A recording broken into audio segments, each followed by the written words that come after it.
اهلا بالصحاب. انا حابب اتكلم معاكم كده من القلب للقلب في الفيديو دوت عن جون ادوارد المدير الرياضي الجديد يعني لنادي الزمالك. يعني انت دلوقتي لما بتفتح اي تطبيق سوشيال ميديا، انستجرام، فيسبوك، اكس، اي تطبيق، غالبا بتصطدم بسيل من الاخبار عن هذا الشخص جون ادوارد. ودايما بتشوف صورته وهو عامل كده ومكشر او عامل كده ومكشر، يعني في اكسبريشن واحد، وغالبا يعني صوره واحده او صورتين بالكتير اللي موجودين للراجل دوت، وهو غالبا بيبقى مكشر في الصورتين، مش غالبا، ده على طول مكشر في الصور. على طول كده بيبقى عاطيك ايحاء ان هو يعني ايه، غامض، قامت، صامت، عنده دهاء كبير جدا، عنده خطوره يعني كبيره جدا، راجل خطير بالصوره ديت وبالفحوى بتاع الخبر اللي انت غالبا بتقراه عنه، اللي بيبقى فيه نفخ وتفخيم فيه. فانا حابب اتكلم على جون ادوارد. حابب اتكلم عن ان الراجل دوت هل فعلا هو امير الدهاء؟ هل الراجل دوت هو فعلا الراجل اللي يستحق كل هذه الاشاده اللي موجوده اتجاهه من جمهور الزمالك على السوشيال ميديا؟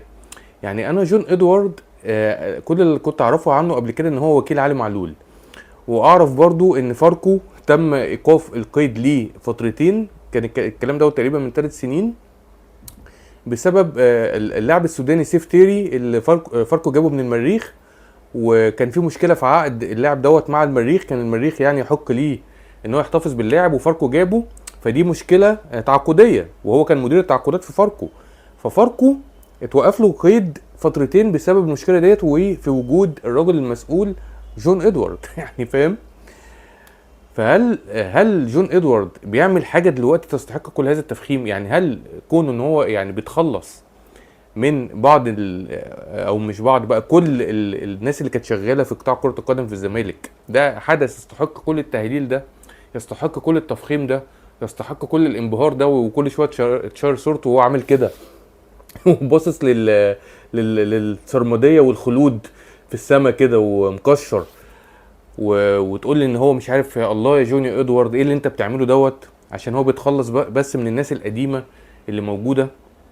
انا اعتقد ان الحدث دوت يعني يستحق الترقب، يعني دي تجربه جديده في نادي الزمالك تستحق الترقب، ان انت تشوف ايه توابعها، ايه نتيجتها، مش ان انت تحتفل بيها، عشان ممكن تكون نتيجتها كارثيه في الاخر ما تعجبكش انت كزملكاوي.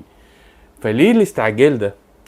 هنتكلم ليه الاستعجال ده، وايه هي الظاهره ديت اللي موجوده، ظاهره التفخيم والتمجيد في جون ادوارد. هنحاول كده نعرف اي حاجه عنها، وهتكلم معاكم في 5 حاجات انا شايفها من وجهه نظري يعني بتقول ان في حاجه غلط في موضوع جون ادوارد كمدير رياضي لنادي الزمالك، بغض النظر هو ناجح ولا فاشل، او هينجح او هيفشل، بس في مؤشرات بتقول لك ان في حاجه غلط، وفي ممكن تحصل حاجات غلط. اول حاجه ان جون ادوارد راح جاب للزمالك مدرب ب$20,000 مدرب، يعني مدربين فرق القاع ووسط الجدول هي اللي بتجيب النوعيه ديت، يعني هتلاقي غزل المحله ممكن يجيب المدرب دوت، بتروجيت، انبي، مش الاهلي والزمالك وبيراميدز. فهو راح جاب لك مدرب ب$20,000، هو والجهاز بتاعه تقريبا بياخدوا كلهم $50,000. تخيل كده يا صاحبي، انت رايح تشتري تيشيرت، ولقيت البياع بيقول لك التيشيرت دوت، والتيشيرت عجبك قوي يعني ونايس يعني، لقيته بيقول لك ب$30. انت مش هتقول ان في حاجه غلط؟ مش هتدفع 30 جنيه رغم ان 30 جنيه مش حاجه، بس انت يعني هيبقى في وجدانك كده وانت بتشتري التيشيرت ان في حاجه غلط. فزي ما انت بتفكر 1000 مره قبل ما بتجيب التيشيرت مثلا اللي ب5000 جنيه او ب10000 جنيه، انت هتفكر برضو قبل ما تجيب التيشيرت اللي ب30 جنيه دوت. وممكن تبقى تشتريه في الاخر، بس انت هتبقى شاريه وممكن تتكسف تلبسه مثلا، هتحس ان انت مثلا لو لبسته هتنزل في الشارع يعني مثلا هيلزق على جسمك، هيبوظ، هتلاقي في خرم مثلا انت مش واخد بالك منه.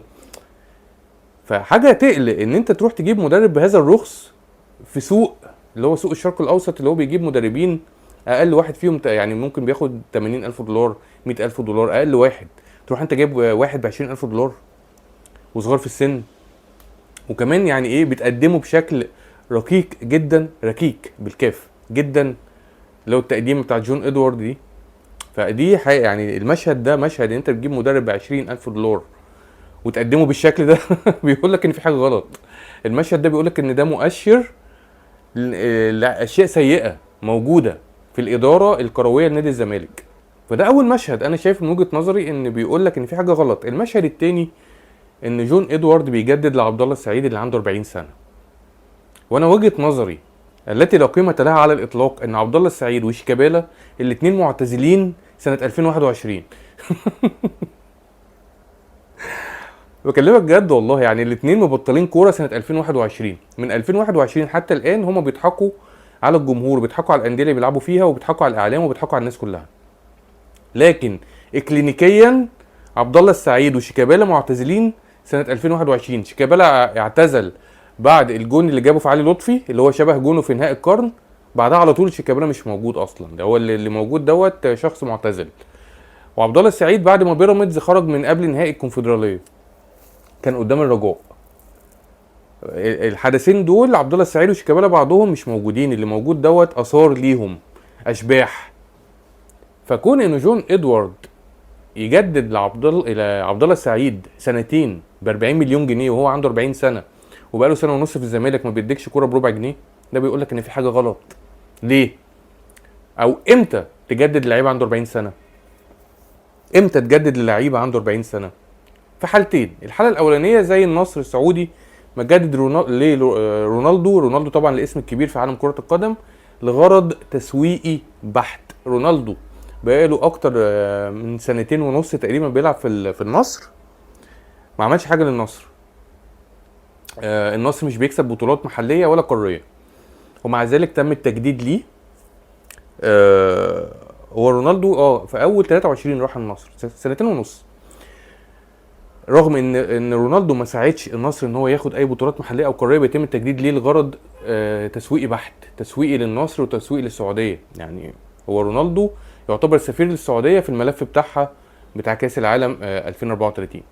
دي الحاله الاولانيه اللي اتجدد فيها اللعيب عنده 40 سنه. الحاله الثانيه لو كان اللعيب دوت مهم جدا لاوضه اللبس عندك وهو من ابناء النادي، بقاله 20 سنه في النادي، بقاله 15 سنه في النادي، ومهم جدا لاوضه اللبس عندك، ومهم في ضبطه الفرقه، ومهم مع اللعيبه، ومهم مع المدرب، يعني زي شيكابالا. يعني انت كان من باب اولى تجدد لشيكابالا وما تجددش لعبد الله السعيد.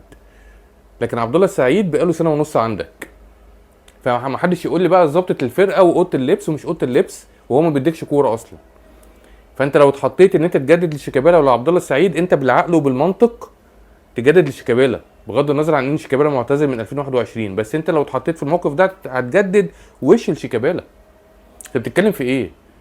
ابن النادي، جينات النادي معاه، مر على ظروف كتيره جدا في النادي ما يعلم بها الا ربنا، يعرف يتكلم مع اللعيبه، يعرف يقول لهم احنا في سنه 2005 حصل معانا كذا كذا كذا، وسنه 2011 حصل معانا كذا كذا كذا، يعرف ينقل التجارب دي للعيبه في اوضه اللبس. عبد الله السعيد هينقل ايه؟ هينقل لهم صلاه النبي. قال لهم احنا يا جماعه مش عارف ايه، لعيبه رجاله مش عارف ايه. الجو دوت ممكن يعمله اي حد، ممكن يعمله مصطفى شلبي. فده يعني مؤشر بيقول لك ان الدنيا ماشيه غلط، ان في حاجه مش مظبوطه في شغل جون ادوارد. الحاجه الثالثه ان الشغل المعمول في تفخيم جون ادوارد والانبهار بيه دوت وهو عامل كده، ده شغل الجان. ده شغل الجان. انا اتكلمت قبل كده في فيديوهاتي عن شغل اللجان وازاي تقفش اللجنه الالكترونيه. فده شغل الجان. الناس كلها بتاخد بوستاتها، اللجان يعني بتاخد بوستاتها كوبي بيست من بعض مع الصوره بتاع جون ادوارد وعامل كده ويشيروها. هي نفس المسج في كل التطبيقات. افتح انستجرام، افتح فيسبوك، افتح اكس، هتلاقي نفس المسج بنفس الصوره بنفس الكلام. الله يا جون ادوارد يا عظيم، اضرب يا جون ادوارد، ابناء النادي مش عارف دول الوبال على النادي مش عارف ايه. ده شغل الجان. فالهاله اللي معموله حوالين جون ادوارد هي شغل الجان. وارد جدا يكون في اشخاص ورا اللجان ديت، والاشخاص دول هم اللي جايبين جون ادوارد، عادي جدا. والناس ديت مؤمنه جدا باللجان وبشغل اللجان. يعني فاهم؟ فشغل اللجان دوت، وانا بتكلم عن اللجان في النادي الاهلي، يعني بقول النادي الاهلي في اللجان، شغل اللجان دوت شغل مش مظبوط وبيقول لك ان في حاجه غلط. شغل مش مظبوط وبيقول لك ان في حاجه غلط. الحاجه الرابعه اللي بتقول لك ان في حاجه غلط في موضوع جون ادوارد، ان هو مين رئيسه، مين رئيس جون ادوارد في الهيراركي بتاع نادي الزمالك. محدش يقول لي مجلس الاداره. مفيش حاجه اسمها مجلس الاداره هو رئيس المدير الرياضي، في شخص المفروض يكون هو رئيسه، هو جون ادوارد المسؤول قدامه. محدش يقول لي حسين لبيب. حسين لبيب مع احترامي ليه، الراجل مش بتاع كوره اصلا، ده راجل بتاع يد، وراجل جديد على الاداره. فانت متخيل راجل بتاع كره يد وجديد على الاداره يبقى رئيس مدير رياضي في كل الدنيا في كل العالم؟ وقلت الكلام ده قبل كده في الفيديو بتاع جون ادوارد والعصا السحريه، ان في حاجه غلط في نادي الزمالك، في فراغ اداري في نادي الزمالك جون ادوارد جاي عليه، فده غلط. المفروض يكون في هيراركي موجود وستراكشر موجود وسيستم موجود بالفعل، ويجي عليه جون ادوارد. في كل الدنيا في كل النوادي المدير الرياضي ما بيبقاش مسؤول قدام مجلس اداره كده بالعموم في المطلق كده، لا. هتلاقي مثلا في مانشستر سيتي مسؤول لشخص اسمه الرئيس التنفيذي لكرة القدم، في مانشستر يونايتد هتلاقي المدير الرياضي مسؤول قدام شخص اسمه الرئيس التنفيذي لكرة القدم. في كل الدنيا في بايرن ميونخ هتلاقي المدير الرياضي مسؤول قدام شخص اسمه الرئيس التنفيذي لشركة الكورة في بايرن ميونخ. عشان كده انا قلت المدير الرياضي في الاهلي هو اوقع بكتير من الزمالك، عشان الاهلي عنده شركه كوره وعنده السيستم وعنده الهيراركي اللي محتاج ظبطه بسيطه والمدير الرياضي يجي يشتغل عادي. الزمالك ما عندوش اي حاجه خالص. فجون ادوارد دوت مين رئيسه في الزمالك؟ مين اللي بيحاسبه؟ شغال ازاي؟ ده لا معاه مدير تنفيذي ولا رئيس تنفيذي لكره القدم، ولا معاه مدير مالي لكره القدم، ولا معاه تسويق. معهوش اي حاجه خالص، وجاي شغال وعمال يرفد في ده ويعين ده كده بكل طلاقه. فده وضع مش مظبوط ووضع مش سليم. الزمالك محتاج سيستم الاول يتحط، واماكن تتحط وتتسكن، ويجي بقى المدير الرياضي يشغل الليله ديت. ومحتاج موارد، الزمالك محتاج موارد، محتاج مداخيل، محتاج فلوس تخش، ويجي المدير الرياضي يشتغل على الفلوس ديت، يبقى ليه ميزانيه محترمه في كره القدم. لكن انت دلوقتي كمجلس اداره الزمالك تقول جون ادوارد قلل العقود، زود العقود، مش عارف ايه. طب ما تعمل كده انت كمجلس اداره، طب ما تجيب مدير الكوره يعمل الموضوع دوت. لا، المدير الرياضي بيبقى يعني في تيم وورك بيشتغل معاه، المدير المالي، المدير التنفيذي لكرة القدم، مدير التسويق، مدير التعاقدات، تيم شغال. مش يجي مدير رياضي كده بعضلاته المفتولة وتكشيرته ولجانه ويقعد يرفد في الناس. ملوش رئيس، ملوش جهة مسؤولة يتحاسب قدامها، او شخص مسؤول فاهم في ملف كرة القدم يتحاسب قدامه. فده وضع غير سليم موجود في نادي الزمالك، ووضع يسمح بالفشل بكل بساطة. متفرحش بالرفض والحاجات اللي هو بيعملها دي، الحاجات ديت ممكن يكون ليها نتائج كارثية. الحاجة الخامسة اللي بتقولك ان في حاجة مش مظبوطة في الموضوع، ان ميدو هو اللي ورا جون ادوارد. وميدو تجربته مع نادي الزمالك في منتهى المأساوية. ميدو عمره ما جاب لنادي الزمالك حاجة وطلعت سليمة ومظبوطة. ميدو هو اللي جاب اسوريو، ميدو هو اللي جاب بيسيرو، ميدو هو اللي جاب 4 صفقات مضروبة في الشتاء: احمد الجفالي، صلاح مصدق، احمد حسام، محمود جهاد. ال4 صفقات مضروبة مع كامل الاحترام ليهم، ميدو هو اللي جابهم. فميدو ما بيجيبش حاجه كويسه لنادي الزمالك. ميدو هو اللي جاب جون ادوارد، بغض النظر جون ادوارد ده شخص كويس متعلم ولا مش متعلم، نجح ولا فاشل، انا بتكلم على التجربه. فالخمس حاجات دول يقولوا لك ان في حاجه مش مظبوطه في موضوع جون ادوارد، بغض النظر ايه اللي جاي. مدرب برخص التراب يشككك فيه، بيجدد اللعيبه عنده 40 سنه بلا داعي، شغل الجان على اعلى مستوى، ملوش رئيس، وميدو هو اللي جايبه. تشك ولا ما تشكش؟ اتمنى اشوف ارائكم في الكومنتات، ولو عجبكم الفيديو تعملوا لايك وسبسكرايب للقناه، واشوفكم قريب على خير. سلام.